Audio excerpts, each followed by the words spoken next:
शमी के वृक्ष, बेलपत्र का वृक्ष, उसके नीचे की मिट्टी हो, उसके नीचे की रज हो, वो भी औषधि का कार्य करती है।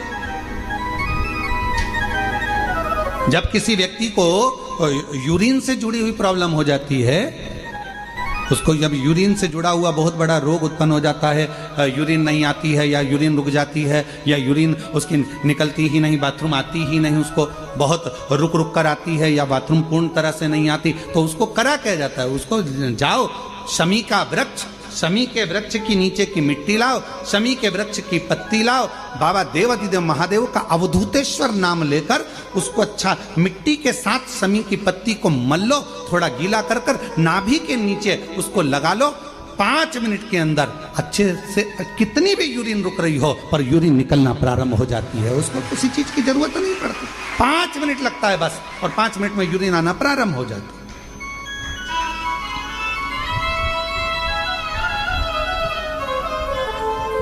उस शमी का वृक्ष, वो शमी का पौधा, वो शमी का वृक्ष कोई साधारण नहीं होता। कहने वाले कह दिए शमी का पौधा यहां मत लगाना, शमी का पौधा वहां मत लगाना, शमी का पौधा, बेलपत्री का पौधा यहां मत लगाना, बेलपत्री का पौधा वहां मत लगाना, बेलपत्र को यहां मत लगाना। अरे भाई,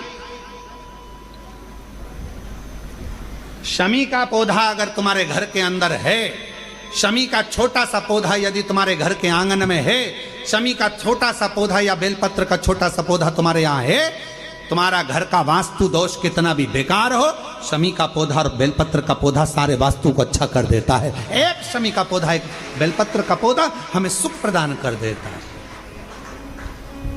एक पौधा।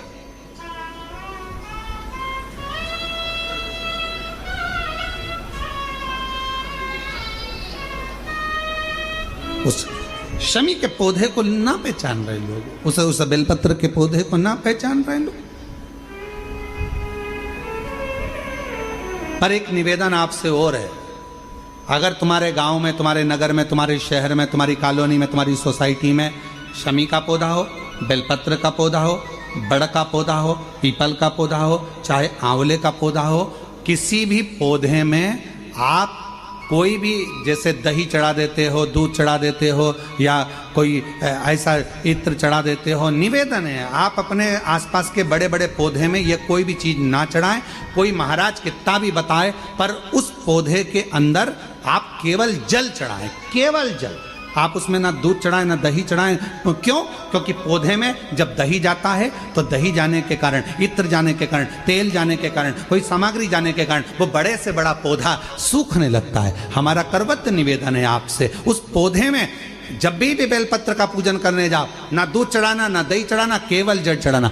आप बड़ के पेड़ की पूजन करने जाओ, केवल जल चढ़ाइए। आप आंवले की पूजन करने जाओ, केवल जल चढ़ाइए। आप शमी के पेड़ की पूजन करने जाओ, केवल जल चढ़ाइए। जल के सिवाय उसके नीचे ना दूध चढ़ाइए ना दही चढ़ाइए, ना उसमें इत्र चढ़ाइए, ना तेल चढ़ाइए, ना कोई सामग्री चढ़ाइए। उसके नीचे केवल जल चढ़ाओ। क्यों?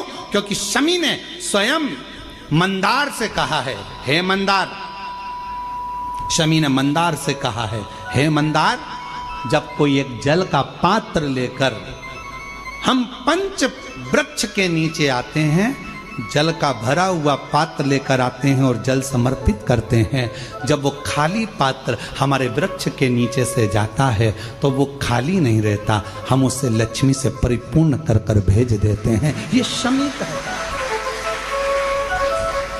अब ना जाने तुमको कौन कह देता है कि उसमें दूध चढ़ा दो, उसमें तुम दही चढ़ा दो, उसमें ये चढ़ा दो, उसमें इत्र चढ़ा दो। किसी का कहना मत मानो, आप शिव महापुराण का कहना मानो। एक लोटा जल शमी के वृक्ष के नीचे चढ़ाओ, बेलपत्र के वृक्ष के नीचे चढ़ाओ, चाहे आप बड़े वृक्ष के नीचे चढ़ाओ, चाहे आप आंवले के वृक्ष के नीचे चढ़ाओ, चाहे पीपल के नीचे चढ़ाओ, पर जल चढ़ाओ। इसके सिवा कोई सामग्री। अभी हमने देखा कई लोग, अभी दीपावली के पहले हमने देखा भारत के भूमि में कई ऐसे लोग हैं जो ना जाने कहां कहां से ऐसे लोग पृथ्वी पर आ गए हैं, जो लक्ष्मी की पूजन करते हैं और अगले साल की लक्ष्मी को उठाकर पीपल के पेड़ के नीचे धरी आते हैं। आंवले के वृक्ष के नीचे रखे आएंगे, कहीं बड़ वृक्ष के नीचे रखे आएंगे। रोड के किनारे जितने वृक्ष लगे हैं, सबके घर की लक्ष्मी मैया, सबके घर की लक्ष्मी जी की मूर्ति, गणेश जी की मूर्ति, इस देवता की मूर्ति, उस देवता की मूर्ति, सारी मूर्तियां पेड़ों के नीचे रखी हुई है। तुम्हें कौन नकल दे दी ऐसी? तुम्हें अकल किसने दी ऐसी? कौन ने विवेक दे दिया कि घर की पुरानी मूर्ति को पेड़ के नीचे ले जाकर रख दो? तुम्हारे घर की पुरानी मूर्ति है, घर में एक बाल्टी लो, घर में एक टब लो, उस बाल्टी में पानी भरो, तुम्हारे घर की पुरानी मूर्ति उस पानी के अंदर डाल के रखो। जितने दिन में गल जाए, 15 दिन, 20 दिन, 25 दिन, जब गल जाए तब उस मूर्ति की मिट्टी को किसी पेड़ के नीचे ले जाकर डालो, पर अपने देवी देवता को किसी वृक्ष के नीचे ले जाकर मत रखो, उनका अपमान मत करो, उनको अपमान मत करो। ना जाने कौन ऐसा विवेक दे देता है तुमको, ना जाने कौन ऐसी बुद्धि दे देता है कि भगवान की अगले साल की मूर्ति को गणेश जी की उठाओ, पेड़ के नीचे रखिया, लक्ष्मी जी की मूर्ति उठाओ, पेड़ के नीचे रखिया, देवता की मूर्ति उठाओ, पेड़ के नीचे रखिया। नहीं, उस मूर्ति को अपने घर की पानी की बाल्टी में, पानी में उसको गलाओ, मिट्टी इकट्ठी हो जाए, तब पेड़ में डालिया, पेड़ में डालिया। करोगे? अरे बोलो तो जम के कि यहां से सुनी और यहां से निकाल दी, बची कुची थी, कथा में से गए तो झटकार दी।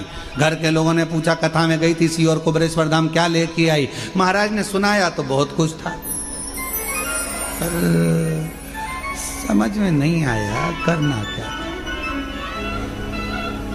समझो, हमारे देवता का अपमान हम क्यों करें? हमारे देवी देवता को लोग देखकर हंसते हैं। जब ड्राइवर गाड़ी चलाते हैं और पेड़ के किनारे पर जो मूर्तियां रखी रहती है, उनको तो मालूम ही नहीं है कि पेड़ के किनारे मूर्ति रखी है। उनने तो गाड़ी चला चला चलते मुंह में गुटखा भरा हुआ है, तंबाकू भरा हुआ है, पिचकारी मार दी, वो तुम्हारे देवता पर गई।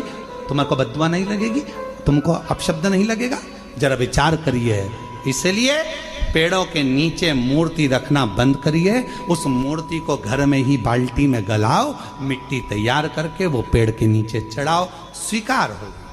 हमारी बात का लोगों को बुरा जरूर लगेगा, लग जाए तो फिर भी, वैसे भी हमारी बात का बहुत बुरा लगता है, तो इस बात का भी अगर बुरा लगे तो मैं हाथ जोड़कर निवेदन करता हूं, क्षमा करिएगा।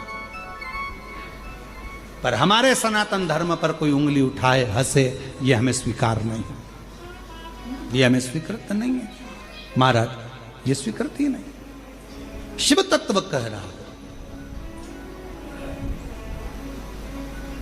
भगवान स्वीकार करें।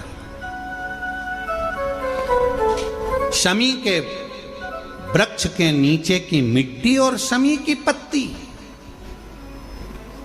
अवधूतेश्वर महादेव का नाम लेकर यदि यूरिन से जुड़ा हुआ कोई भी प्रॉब्लम होता है तो नाभि के नीचे गीली कर कर उस मिट्टी को लगाया जाए। 5 मिनट, 7 मिनट, 5-7 मिनट तो बहुत हो गए, 5 मिनट में आपको उसका फर्क दिख जाएगा। 5 मिनट यूरिन आना प्रारंभ हो जाए। शमी के पत्र में वो बल होता है, शमी के पत्र।